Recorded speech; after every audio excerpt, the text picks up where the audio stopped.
करो मस्त जवानी में बुढ़ापा किसने देखा है। भजन करो मस्त जवानी में बुढ़ापा किसने देखा है। भजन करो मस्त जवानी में बुढ़ापा किसने देखा है। भजन करो मस्त जवानी में बुढ़ापा किसने देखा है।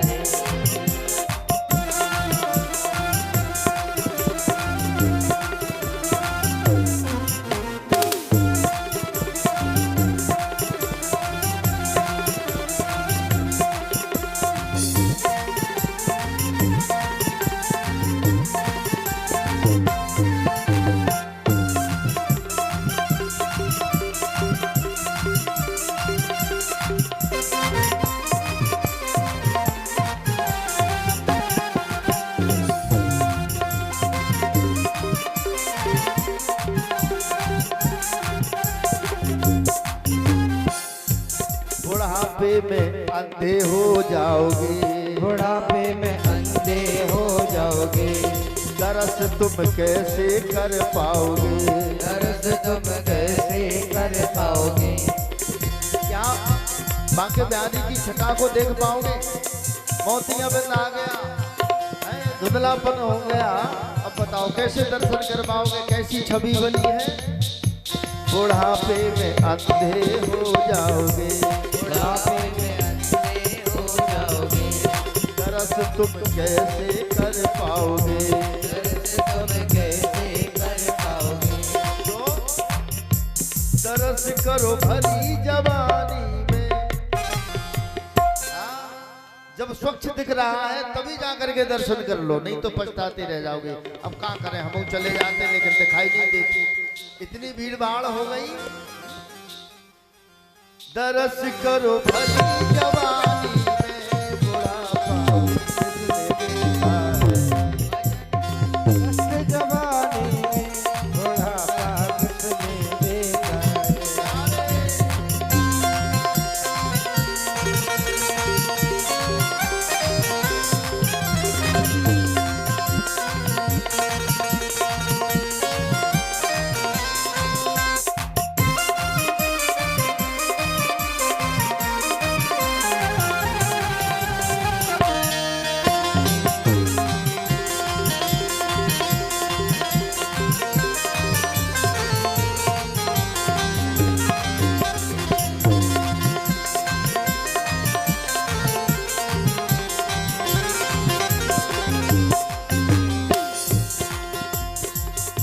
बुढ़ापे में क्या स्थिति हो जाती है सभी लोग जानते हैं, है ना।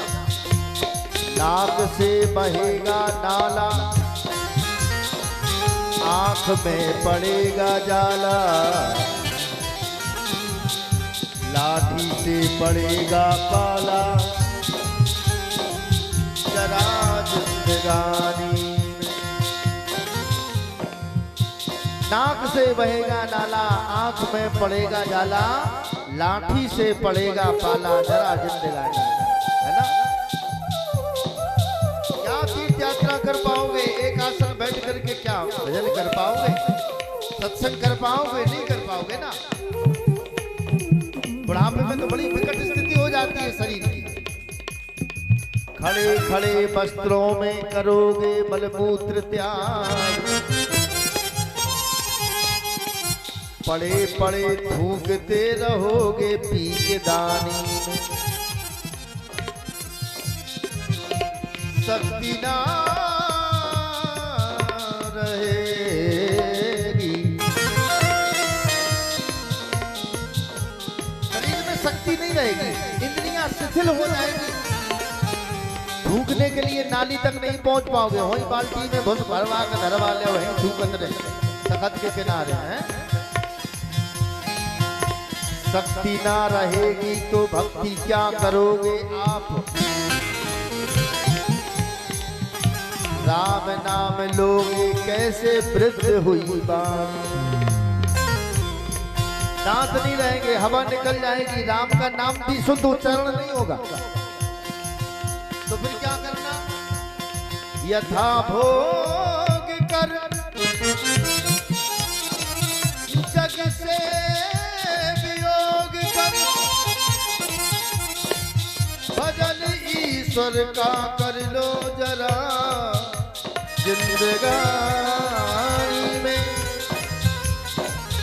भजन ईश्वर का कर लो जरा जिंदगानी जब समय मिले बस तभी भजन करो मस्त जवानी में बुढ़ापा करो मस्त जवानी में बुढ़ापा किसने देखा है भजन करो मस्त जवानी में बुढ़ापा किसने देखा है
भजन करो मस्त जवानी में बुढ़ापा किसने देखा है।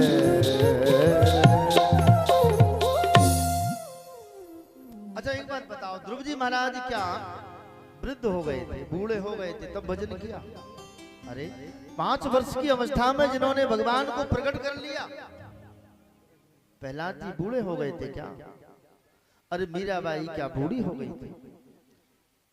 जब समय मिले ध्यान तभी भगवान का भजन कर लो, सत्संग कर लो, कथा सुन लो। अरे आजकल जो नई पीढ़ी कह देती ना, अरे अबे हमारी कथा सुनने की उम्र थोड़ी, कथा सुनने की कोई उम्र नहीं होती, भजन करने की कोई उम्र नहीं होती। ये मनुष्य का शरीर मिला है जिसके लिए देवता तरसते हैं। गोस्वामी जी ने कहा, नर तन सम नहीं कबने हुदे, जीव चराचर जाचत ते। जो देवताओं को दुर्लभ, आप लोगों को जो मनुष्य शरीर मिल गया है तो इसका पूर्ण लाभ ले लो। भगवान का भजन सत्संग करके अपने मानव जीवन को सफल बनाओ, ताकि जो लक्ष्य लेकर के हम आए हैं हम गंतव्य तक पहुंच जाएं, हम गंतव्य तक पहुंच जाएं जो लक्ष्य लेकर के आए हैं। नहीं तो लक्ष्य विहीन तो फिर स्पष्ट गोस्वामी जी महाराज ने लिख दिया। भगवान भोलेनाथ भवानी जी को बड़ी सुंदर बात बताते हैं। अच्छा देखें, रामचरितमानस के लेखक कौन है पता? गोस्वामी जी महाराज। रचयिता कौन है? बोले भगवान शंकर। लोग गोस्वामी जी को ही कह देते, बोले उन्होंने रचना की है। नहीं नहीं, रचना नहीं की, रचना भगवान भोलेनाथ ने की है। स्पष्ट लिखा, रच महेश निज मानस राखा, रच महेश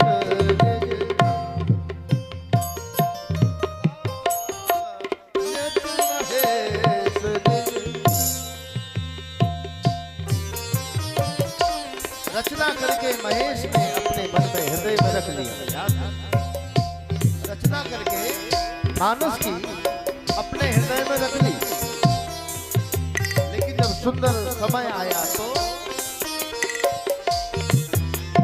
पाय सुसमय,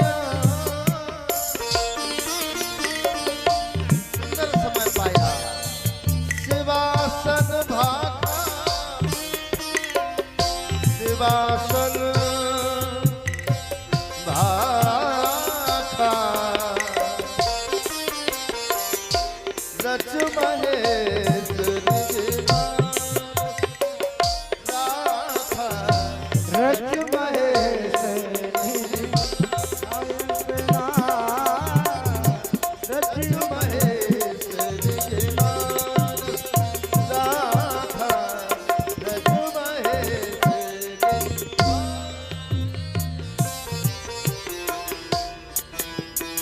वंदना करके भगवान भोलेनाथ ने रख दी। क्या लिखा?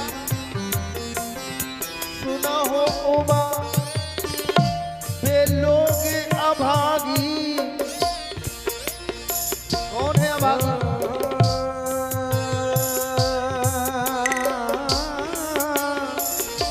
हम नहीं कह रहे, नहीं किसी को बुरा लग जाए।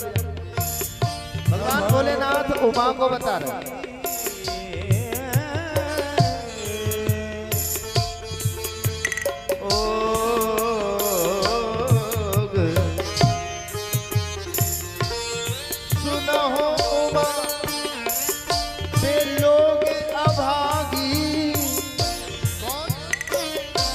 हरि तज हो है विषय अनुरागी।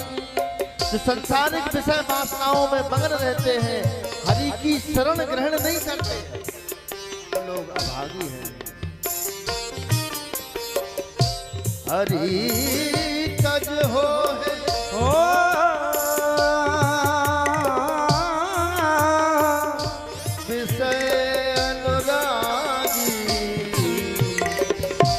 सुना हो उमा वे के अभागी।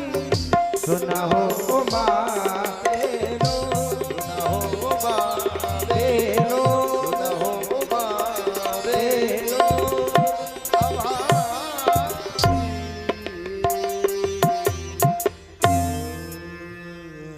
वो अभागी है कौन? जो हरि तज हो है विषय अनुरागी। जो संसार की विषय वासनाओं में 24 घंटे हर पल हरि की चरण शरण ग्रहण नहीं करते हैं, वो अभागी हैं।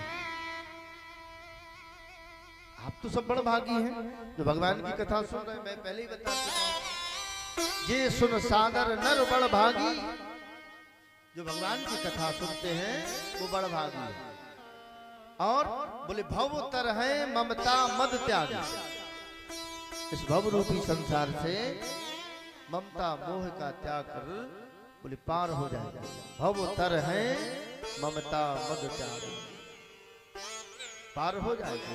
जो सत्संग करते हैं, जो कथा श्रवण करते हैं, तो आप लोग तो बड़ भागी हैं। लेकिन वो अभागी है कौन? बोले जो हरि तज हो है विषय अनुरागी। जो परमात्मा की शरण ग्रहण नहीं करते हैं, संसार की विषय वासनाओं में हाय हाय में 24 घंटा लगा। कल मैंने बताया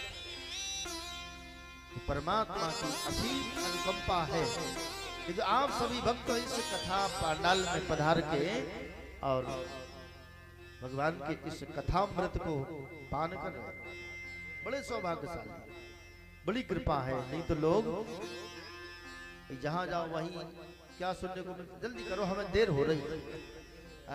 और इधर आकर के आप लोग 4 घंटे का समय दे रहे हैं। बताओ आपसे बड़ा और कौन सौभाग्यशाली? चाहे जहां चले जाओ, दुकान पर जाओ, गुटखा भी लेना है उसमें भी जल्दी करो, अरे जल्दी करो हमें देर हो रही। चाहे जहां चले जाओ देर हो रही।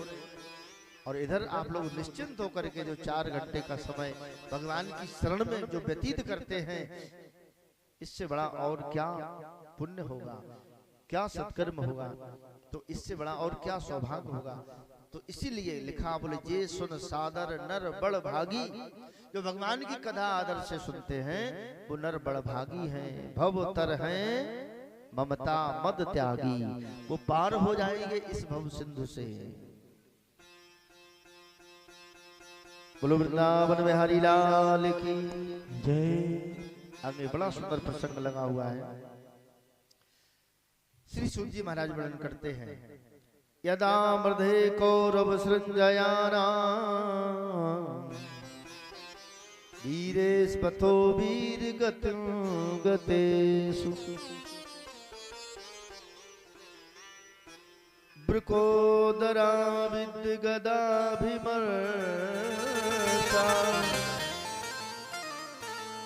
भगनोरुदंडे धृतराष्ट्रपुत्र भगनोरुदंडे धृतराष्ट्रपुत्र। सूत जी महाराज कहते हैं, हे सौनक, जब महाभारत संग्राम में कौरव और पांडवों की सेना के बड़े बड़े वीर मारे गए। हाँ, भीम के गदा प्रहार से दुर्योधन के उरुदंड टूट गए। तब अश्वत्थामा ने दुर्योधन के संतोषार्थ क्या किया? बोले द्रौपदी के सोए हुए 5 पुत्रों का शीश काट दिया। भाई जिस समय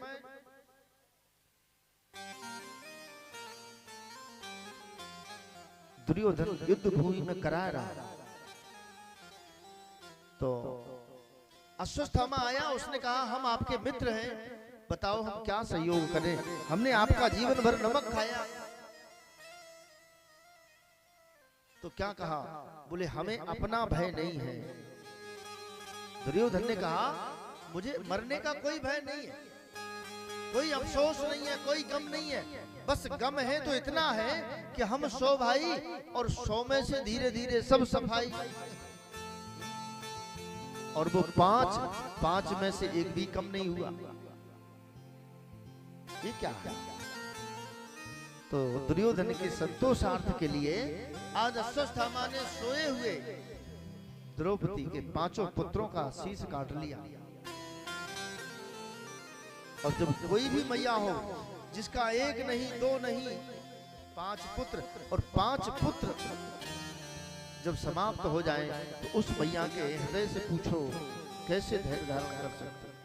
चीत्कार करने लगी, रोने लगी द्रौपदी, रोने लगी पीछा।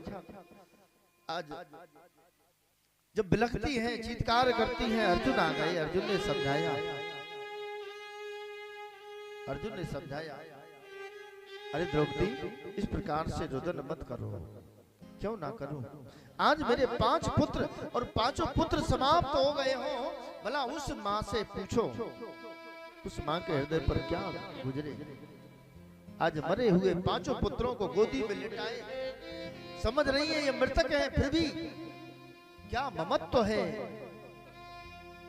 गोदी में लिटाए बोलती है, अरे लालन एक बार बस मुझसे माँ कहते, जबकि देख रही है मृतक पुत्र है, फिर भी ये ममत्व है। बिलखती है, कहती लालन दुलारे मेरे नैनों के तारे, ओ मेरे छैया तुम्हें मैया पुकारे। ये मैया तुम्हें पुकार रही है बेटा, एक बार बस मुझसे माँ कह दो, माँ कह दो। ना तुमने सोचा रोएगी मैया,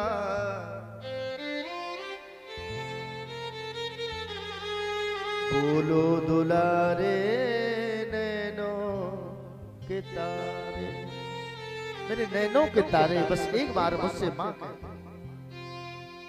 लेकिन वो भला कैसे बोल सकते हैं, वो तो मृतक पुत्र है। मृतक पुत्र के ऊपर माथा पटक रही हैं, शीश पटक पटक करके बिलखती हैं, चीत्कार करती हैं।